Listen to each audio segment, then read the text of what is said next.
Bonjour à tous, bienvenue sur Fan de couteaux. Alors aujourd'hui je voulais vous faire une revue de deux couteaux. Donc la même revue pour ces deux modèles de chez Spyderco. Au-dessus le Tenesius et en dessous le Persistance. Alors pour ceux qui me suivent depuis le début, j'avais fait mes premières revues, des revues séparées sur ces deux couteaux. Là je la refais.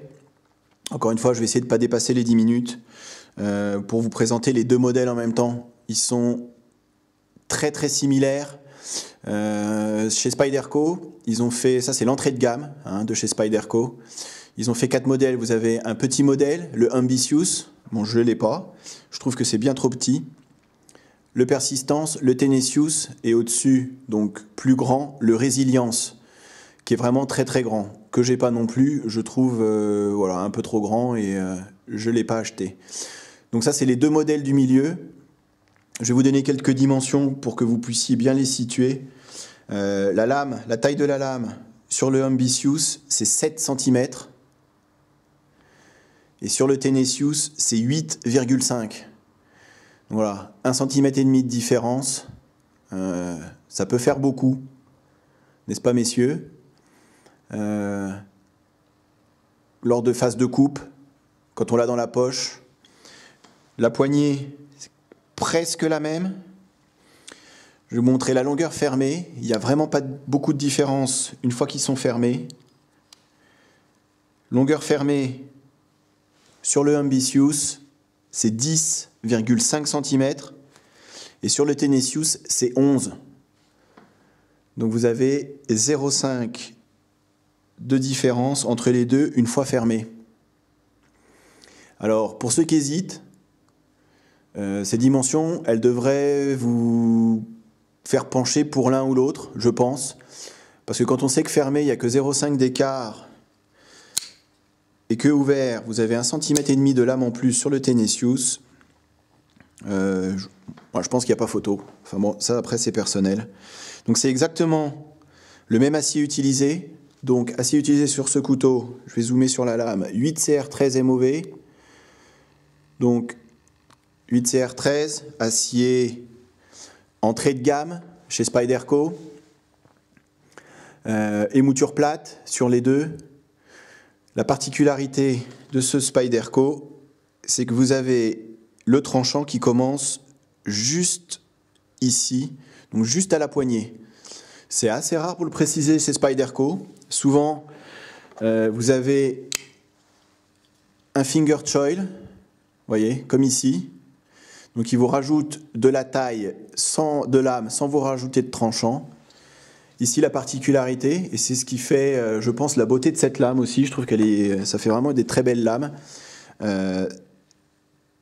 C'est que le tranchant, il commence juste là. Alors, pour affûter, c'est pas génial.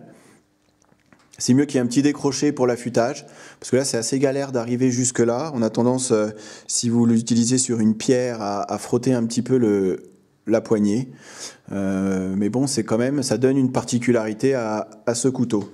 Je vais vous le comparer quand même au niveau de la taille avec le RAD 2, donc mon fidèle compagnon, le RAD 2. Je vais dézoomer un petit peu pour vous le montrer. Je vous le mets entre les deux, voilà, pour vous montrer la taille. Alors la taille de la lame sur le RAT, c'est 7,6 cm. Par contre, on voit bien que les Spyderco sont plus imposants, plus gros, plus costauds, voilà, il y a plus de couteaux que sur le RAT, qui reste le RAT assez petit quand même. Ça, c'est le RAT 2. Vous voyez, par rapport aux persistances, on peut les rapprocher par rapport à la taille de la lame. Après, celui-là, il y a quand même beaucoup plus de poignées. Ça, c'est du G10, ça, c'est du FRN. Voilà, après, c'est pas le même acier non plus. C'est quasiment le même prix, par contre. Voilà, donc c'était vraiment pour vous montrer la comparaison. Le poids sur le Tenesius, c'est 119 grammes. Je l'ai pesé, enfin, je l'ai pas pesé, je l'ai pris sur Internet. Je vais vous montrer, on va le faire ensemble parce que j'ai pas eu le temps de le faire avant. Le poids sur le Persistance. Voilà, 105 grammes, 105 grammes, 104, 105. Et celui-là, j'ai pris la donnée sur Internet, Ouais, 116 aussi. Donc il y a 10 grammes d'écart pour le couteau. C'est vraiment rien du tout, honnêtement. Moi, ce que je préfère, je vais vous donner mon avis, même si vous vous en moquez, pour être poli. Moi, je préfère le Tenesius. Je trouve que voilà, pour l'écart de poids et de taille, il n'y a pas photo. Le Tenesius, vous avez quand même plus de lame. C'est aussi pour ça, à mon avis, qu'il se vend mieux que le Persistance. Donc, on va revenir sur la lame. 8CR très MOV, acier entrée de gamme. Si vous voulez rentrer dans le monde du couteau, dans le monde de ces Spyderco, je pense que faut rentrer par le Tenesius. Si vous le pensez un peu gros, le Persistance. Et après, si vous le trouvez pas assez gros, vous avez toujours le Résilience. Mais je pense que c'est vraiment, voilà, pour rentrer dans le monde Spyderco, vous avez quand même une sacrée qualité. Alors, c'est fabriqué en Chine, on est d'accord. Maintenant, ils ont un contrôle qualité, à mon avis, assez satisfaisant. Donc, fermeture sur ces deux couteaux. C'est un liner lock qui est assez costaud. Alors, je vais finir là-dessus. Épaisseur de la lame, 3,2 mm en début. Vous avez un bon jimping. Alors c'est sûr que sur le paramilitary, il va être un peu plus fin. Après, c'est pas le même prix. Mais bon, le jimping tout à fait correct. Ça remonte bien. Le pouce est bien calé pour les coupes appuyées. C'est très très bien fait. Il n'y a pas à redire pour le prix et pour la qualité. Enfin, vraiment rien à dire. Vous voyez, petite étoile, le spider roll. Donc, liner lock, assez costaud le liner lock. On voit qu'il est assez épais. Vous avez des liners à l'intérieur, et là on va bien le voir, qui sont troués. Donc c'est vraiment pas mal encore pour ce tarif-là. Il y a du travail qui est fait sur ce couteau. Donc en fait, il troue les liners pour faire un peu de gain de poids. Autrement, ça serait des couteaux beaucoup plus lourds. Ça nuit en rien à la construction et à la solidité du couteau. Simplement, ça l'allège un petit peu et c'est bien vu. Voilà, construction ouverte, très très simple. C'est tenu, là vous avez le cordon pour la paracorde. Je vais vous montrer sur celui-là, c'est exactement pareil. Je vous le montre moins parce que là c'est en noir, donc, mais on voit quand même, vous voyez, voilà, c'est troué le liner, donc c'est vraiment pas mal.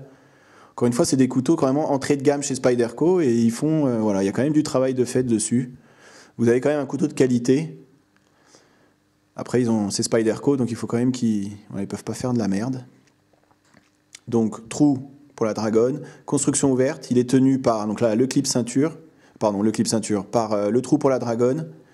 Et après, vous avez 1, 2 et 3 vis avec le pivot. Donc, c'est vraiment une construction très très simple, facile à nettoyer. Là, le liner lock, donc sur les deux modèles. Alors comme ça, regardez, on dirait que sur le Persistance, il est plus costaud, il est plus gros. Je pense que c'est pas... Ouais, il est plus gros. Après, encore une fois, pour l'utilisation qu'on va en avoir, couteau de poche, ça c'est un couteau de tous les jours. Un couteau de ville qu'on n'a pas peur d'abîmer. 8CR très MOV, ça va être hyper facile à affûter. Ça va garder un tranchant pour toutes les tâches du quotidien largement suffisant.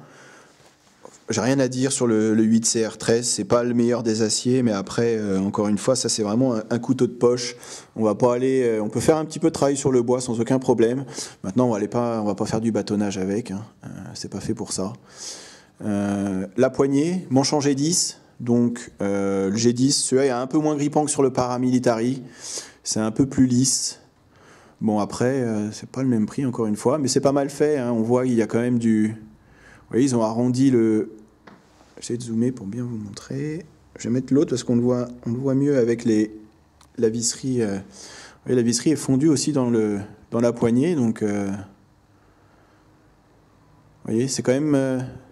c'est légèrement arrondi là pour bien l'avoir en main. C'est une très bonne finition. Vous voyez, c'est bien aligné. Les plaquettes avec les liners.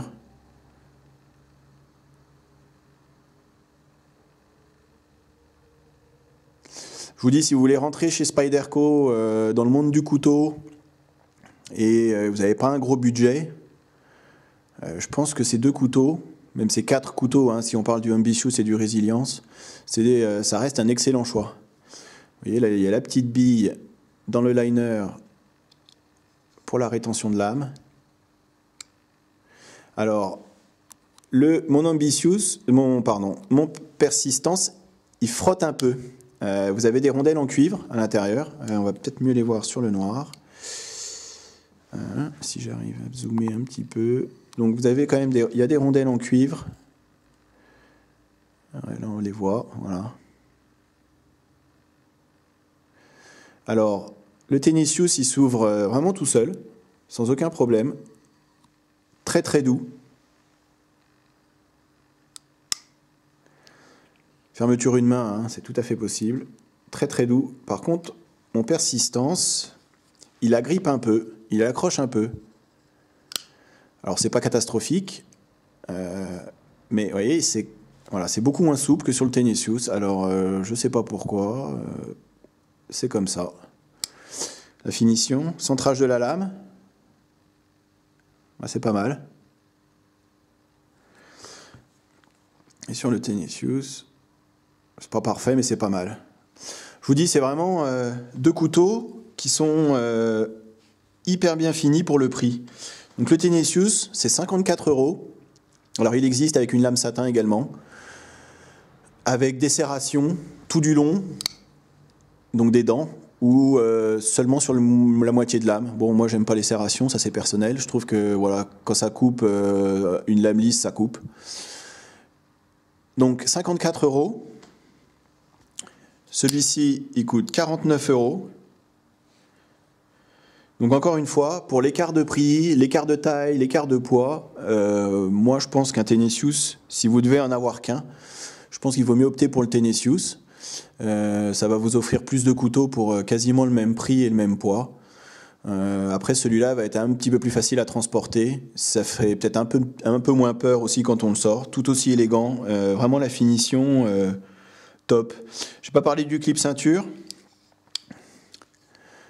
Alors, là, tip down, donc pointe vers le bas. Vous pouvez le mettre tip up, pointe vers le haut. Et c'est aussi fait pour les gauchers. Donc ça, c'est pas mal. Vous pouvez clip réversible de l'autre côté pour ceux qui sont gauchers. C'est pas sur tous les couteaux. Tip up, tip down aussi pour les gauchers. Donc c'est pas mal. Voilà. Bon là, j'ai dépassé mes 10 minutes. Je suis désolé.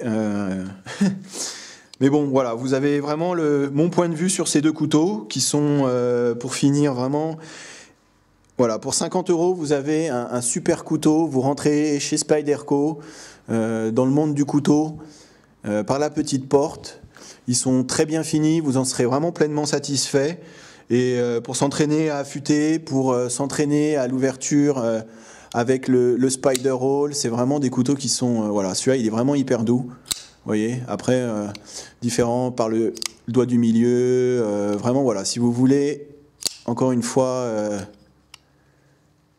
devenir, ou si vous l'êtes déjà, fan de couteaux, le Tennis-Use est fait pour vous. Allez, à bientôt sur ma chaîne. Salut!